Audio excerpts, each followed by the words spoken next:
Well, what is in cow's milk? Well, it's full of hormones. We already saw it's full of pus because these udders get so inflamed from those machines. It's full of blood, feces. It's full of polychlorobiphenols, persistent organic pollutants, flame retardants from all the stuff that's in the environment, pesticide residues that are on the feed that they give the animals. And then because they're trying to keep the cows from dying from from infections, it's full of antibiotics. And then, of course, the bovine proteins. None of it is good. When they've analyzed milk, they've found as many as 135 million pus cells, the blood, the feces, up to 20 different painkillers, antibiotics, growth hormones, bacteria, pathogens, insulin-like growth factor, bovine growth hormone, which they give the cows to try and increase their milk production.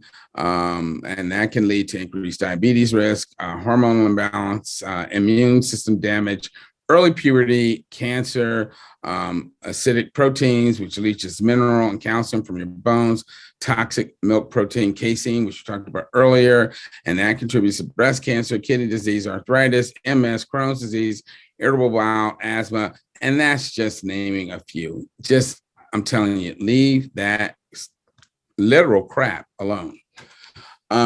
And why would you do it when there's so many good plant-based milks that could replace it? So there's soy, there's oat, hemp, almond, cashew, rice, cow's milk. In the 2019 revision of the U.S. Dietary Guidelines, the USDA declared that soy milk was nutritionally equivalent to cow's milk. It's actually much better, but in terms of its protein and nutrient content, because it's got all the good stuff with none of the crap. And what about calcium? Well, again, you can get calcium from tofu, collards, chia seeds, kale, almond, dried figs, broccoli, cauliflower, Brussels sprouts, and that stuff tastes so much more delicious. Fortified plant milk. They always include the blackstrap molasses, but I'm like, fortified orange juice. Again, all of that except the molasses, unless you're going to make some cookies, sounds delicious. And then again, courtesy of Dr. Bussey, this just gives you plant milks compared to breast milk in terms of calorie content, protein content, and then, cow's milk is also there by comparison. Again, because this lecture is being taped, you will be able to go back and study these charts in more detail. But you can see that soy is really a nutritional star. And you want to be careful with the oat milk because of the glyphosate content. And then rice because of the arsenic content.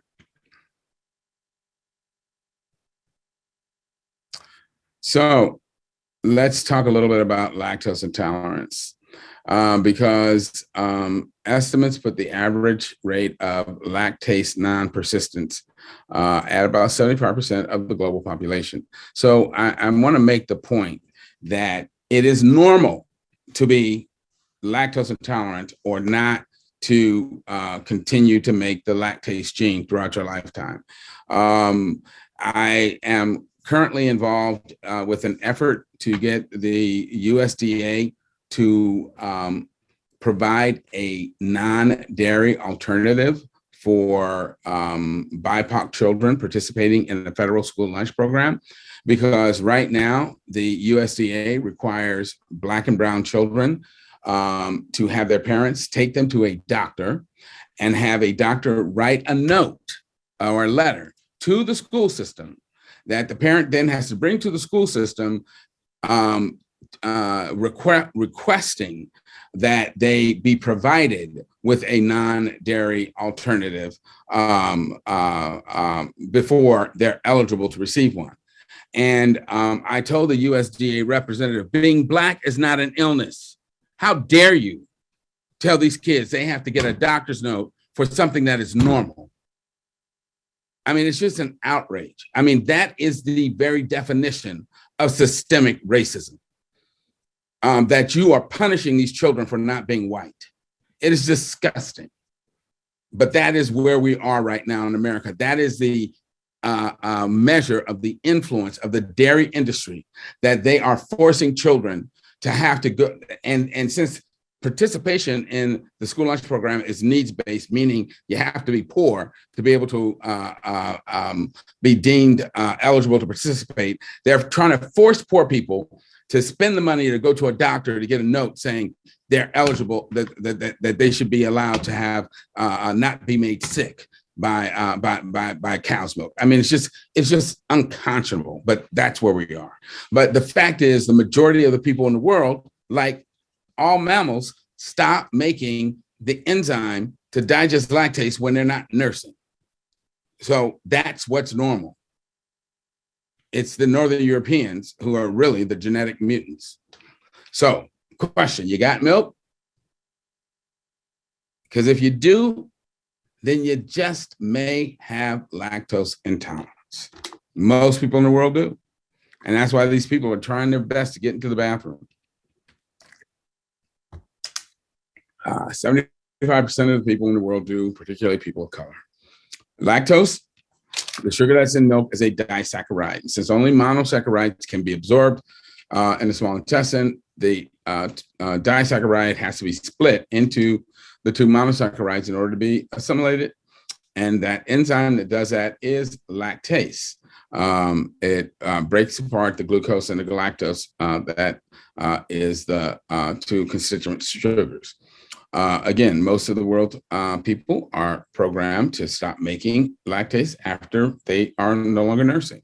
Symptoms of lactose intolerance include bloating, cramping, gas production, diarrhea, and nausea, because once the lactose reaches the colon, the bacteria there have no problem digesting it, and they start to break it down, and that's where the gas and the cramping come from. And then it pulls fluid into the colon, and that's what causes the diarrhea. So what about, the dairy industry? They always got something to say. And they say, well, milk has nutrients, and you should ingest cow's milk because of the nutrients. Well, first of all, I never refer to D3 or 125 dihydroxycalciferol as vitamin D, because it's not a vitamin. It's a hormone that all humans would make if we got enough sun exposure. And the dairy industry started to put it into dairy products and call it a vitamin as a way of enticing people into purchasing their products. It's not a vitamin, it's a hormone. So please stop calling it vitamin D. It's D3, okay? So it's put there artificially. It's not found there naturally, all right? Phosphorus, widely distributed throughout plant foods. So is magnesium. You can find it in almonds and a bunch of other foods. Calcium, we've already discussed, is widely distributed in plant foods. So is zinc. And milk is full of animal protein, which you don't need. So I tell people all the time, drinking milk for its nutrients is like inhaling cigarette smoke for the oxygen it contains. It's a bad idea.